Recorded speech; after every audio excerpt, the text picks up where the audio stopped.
Hi, I am super excited today because this is my best space in my backyard. If you're here, it's because you have a weird corridor space, a narrow space that we all have on those suburban urban homes, and I'm here to tell you there's no wasted space. I love my side corridors. They're my favorite spaces, and now they're a little oasis that is super cozy and private. So I'm gonna share with you every single step that I took to create this amazing garden oasis. So if you're interested, go ahead and keep watching.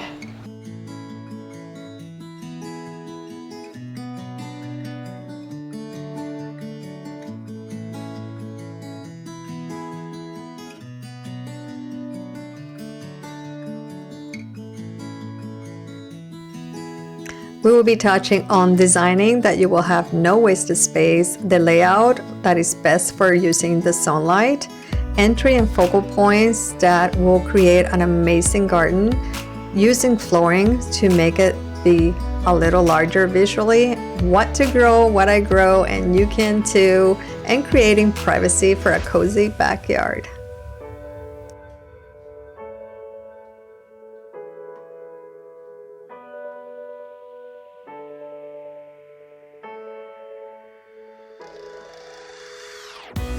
Hi, if you don't know me, my name is Nova and I'm a suburban gardener, and I love to grow food and flowers and find ways to grow as much as I can in my tiny backyard. One of the most important things that you can do is not just start putting things in without designing it first. So I'm going to take you through the transformation that you can create by designing the space the right way.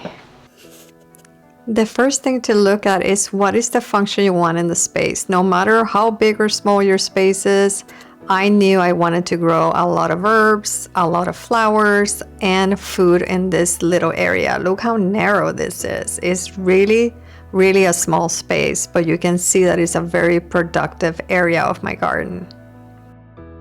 Now, when it comes to design, there's a lot of options on what you can do with a narrow space, not just what I did. I wanted a super productive space, but if you want just a beautiful space that is a place to just hang out, journal, whatever you want it for, or just decorative or a transition space from the outside, and that's it, you can also do that. I made a video that shows you every step that I take to design those kind of spaces and shows you options so you can learn how to design your own. Take a look at that video to learn exactly how to sketch the space of your dreams. The first step in designing a garden, especially when it's this small, is figuring out how do you want it to function. I love starting by dividing the space mentally into sections. There's an entryway, a walking path, and the areas for planting. When you're working in a narrow corridor type, it is all about the flow. And the function has to be determined by you and what your needs are. So if it is to grow flowers, if it is to relax, if it is to grow food, if it is to grow herbs, what is it that you need it for? And then just take the steps on the video before to create it.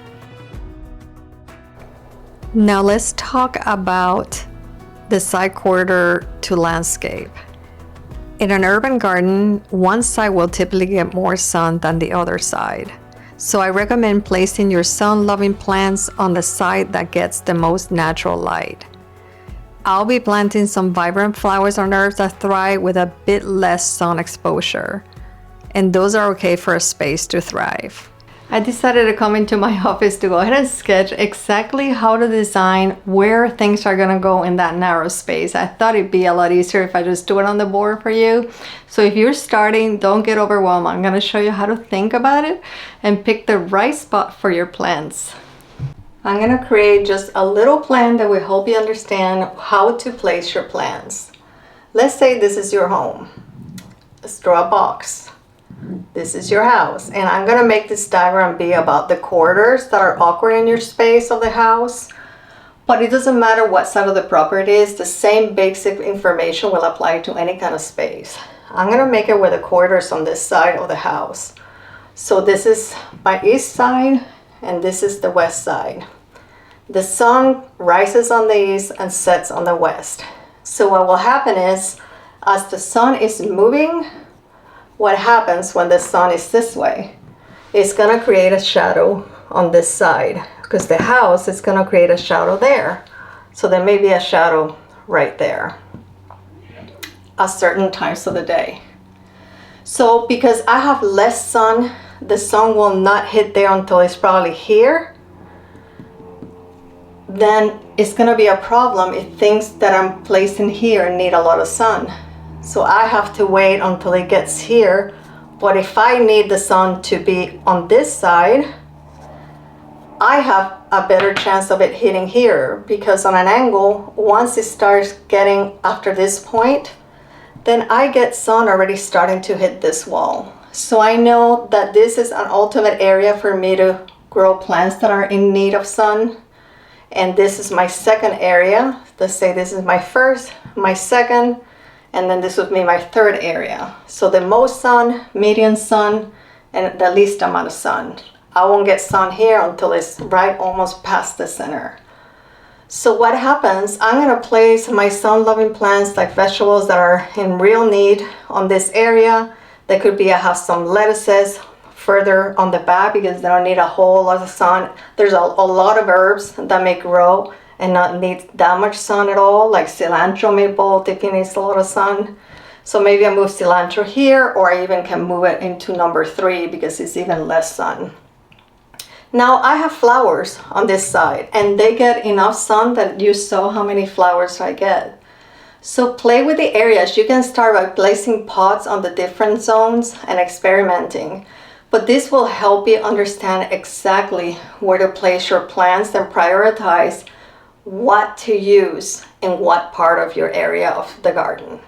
It may sound strange when you're selecting flooring to think about sound, but sound is probably one of the key components that I consider when I'm selecting the material I want to use in my garden.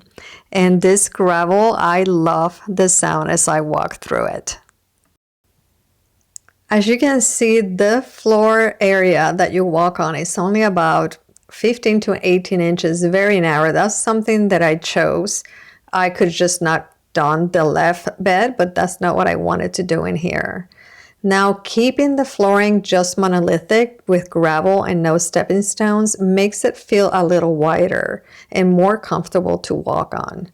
What I do is at the entry where the bed begins, I add some stepping stones and then I stop so that it just gets more simple in the center and it's all about the greenery that is surrounding it.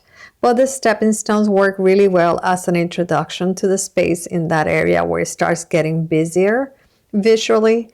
And I really like the feeling of the space with just one material.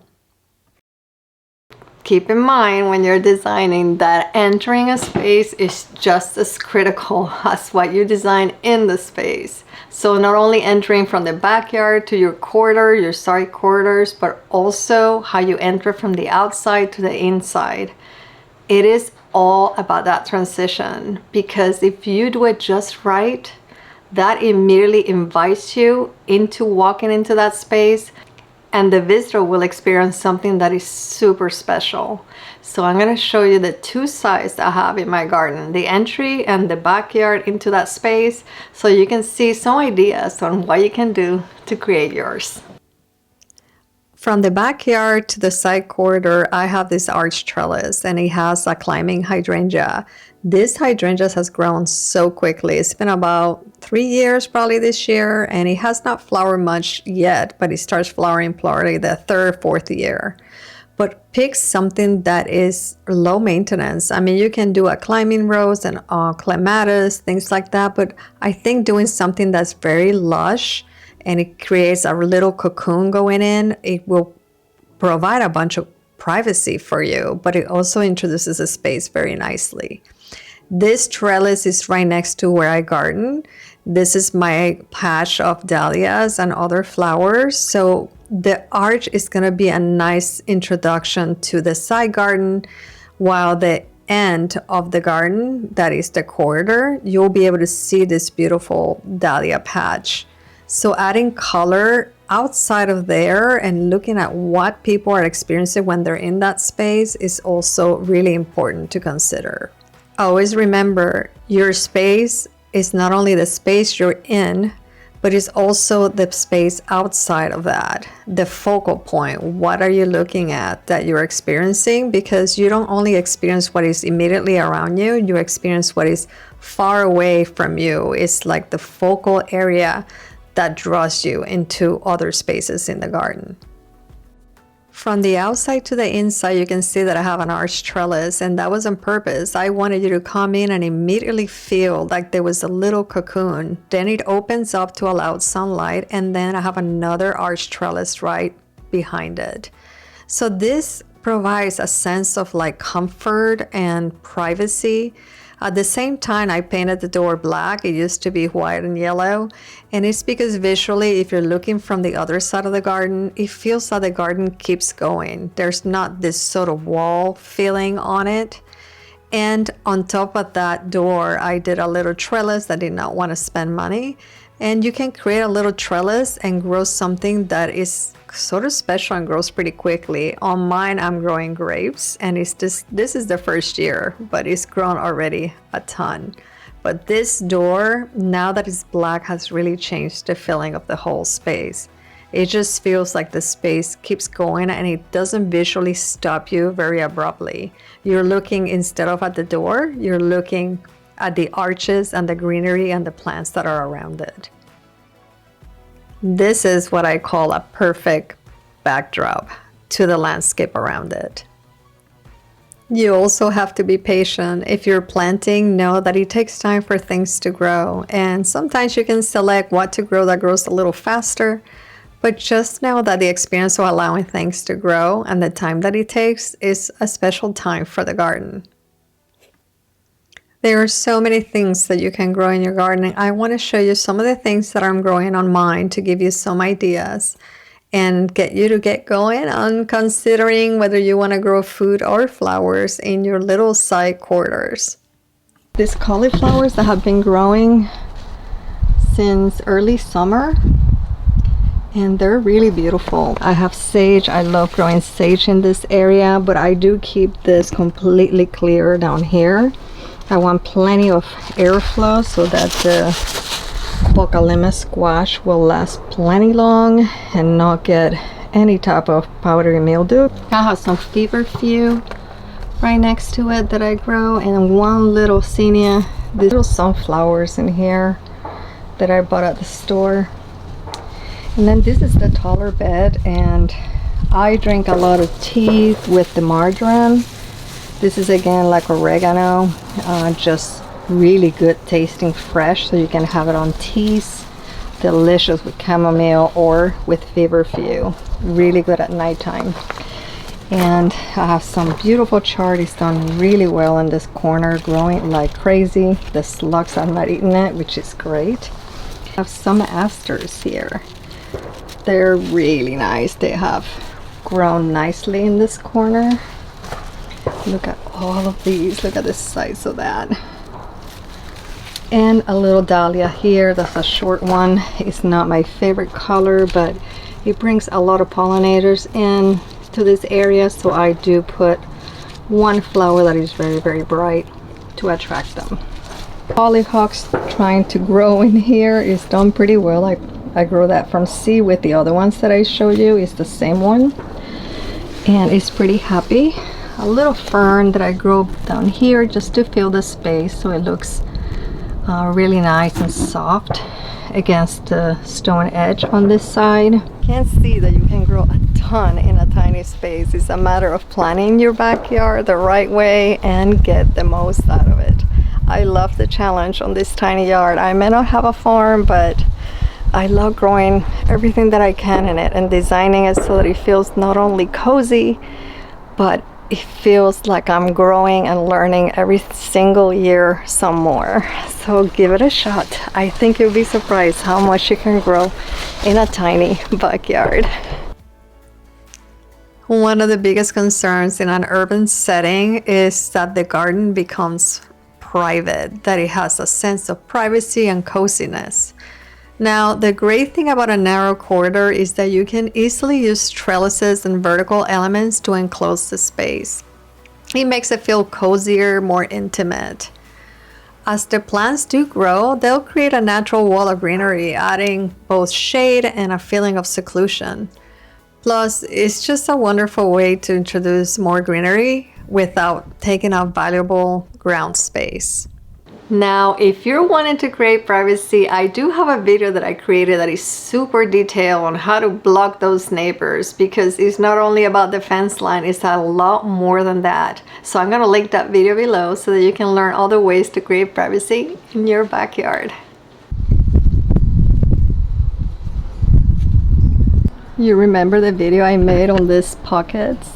I love this vertical garden. It is looking so beautiful, and what we did worked out so good. So if you want to know how to grow on these and have them thrive, go ahead and take a look at that video. I'll link it at the end. Now, you cannot add arched trellises through the entire fence line if you're trying to grow food and flowers, because you do need some sunlight. And these beautiful pockets add an extra layer that just emotionally, just visually feels like it's cozier, like it just, you have that extra layer of distance from the neighbor.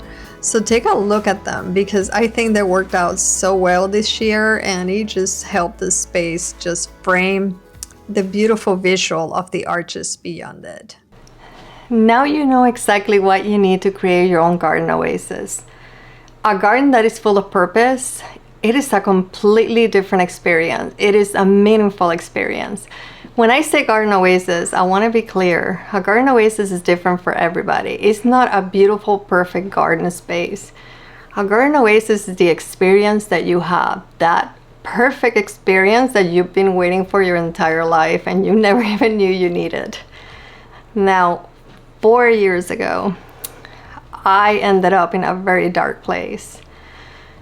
It was not a place I ever thought I would reach. I had issues years before, but 4 years ago, I just thought I'd never climb over that wall. And I realized that as a designer, my background being a designer, I could create a space that suited me and would help me with my healing. And that's exactly what I did. It wasn't about a beautiful garden. It's evolved every single year. But I in turn ended up designing a free garden planning guide. It's not your typical garden planning guide. This is a guide that will help you go step by step on what you need to get to know you. We are inundated with social media.